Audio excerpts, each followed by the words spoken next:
Okay. A lot of amps as well have ground switches on them. Mm-hmm. Reverses the polarity and such so that you can kind of cancel out the hum that way as well. Yeah, especially when you're using 2-amp setups. Like I use a 2-amp setup right now, and if I don't reverse the polarity on one of my amps, I get a huge hum when I'm not playing. It's not from my guitar, it's not from my pedal board, it's just because I'm using 2 older amps that, in the same space and time with the same power. So Yeah. And typically switching that reverse polarity switch that bucks the hum job. Well, yeah, for lack of better words. Gotcha. Bucks the hum job, yeah. I mean, but guitar cables are kind of, you don't need to spend $40 on a good cable. You can actually spend not that much, just as long as it's a shielded cable, and as long as your ground is properly tied to your negative signal or your pin. Can I see one of those? Yeah, sure. Here's the good one. Like, essentially, tip, ring. So this is the sleeve, tip and sleeve, and then there's a ring if you have a balance cable. This needs to be tied. Like the ground needs to be tied to your sleeve connection, and that's normally your negative signal. Like you have very hot and negative. This would be the black wire for all you stereo enthusiasts, and then the red is the tip. So that's how it's wired. I could open it up and show you that, but it's not really necessary. So that, and it's properly shielded with some sort of fiberglass coating around the wire. That's pretty much standard on most cables. You don't need to get something fancy. You don't need gold contact connectors. You don't need, triple platinum gauge wiring. But wait, Monster Cable says... Monster Cable says a lot of things. But they're full of shit most of the time. Yeah, what about Mogami? I mean, all right, so here's the advantages of gold contacts. It's a better, lower impedance, like more efficient electronic connection point. Like copper and like silver have very like low comparatively to other things for conduction, but gold is like super efficient for conducting, and platinum for that matter is even better for conducting electric signal. And that's basically all you're doing is taking electric signal and cycling it through different things, and that's how you're creating sound.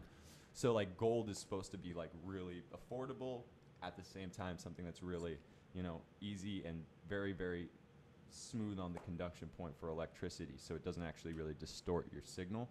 But you're not dealing with like super hi-fi electrical, like, you don't need purity. What you need is like auditory cleanliness and sound. So a school of thought is to actually take that and use gold contacts, but you can actually avoid all that most of the time, and nobody will really know the difference. Yeah. I have noticed that if you have kind of a crappier guitar cable, it can kind of over-accentuate other buzz problems that may be coming from ground problems, you know what I mean? Kind of make it worse.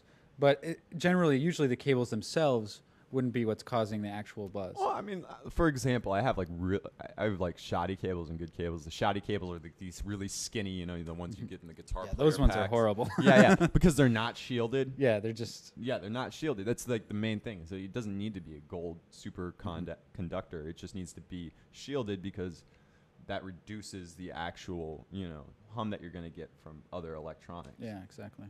Well, let me just show you this real quick. This is kind of off the topic slightly, but I bought these two cables at the exact same time about a year ago. They're the same brand cable. This cable here has been properly taken care of and properly wrapped up. And if you check out the Gearwire site, you can find how to actually coil a cable properly, which is a very standard thing. And I don't think I should really go through it right now because we already have a video of it. But as you can see, this one is perfectly straight. If you unwound it, it's a perfectly straight cable. There's nothing wrong with it. This cable has been improperly coiled.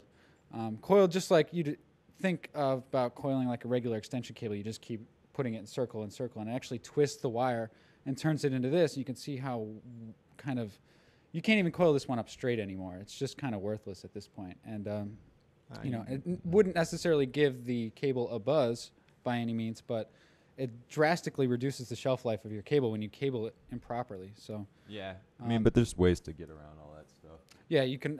You can always bring a cable back from the dead.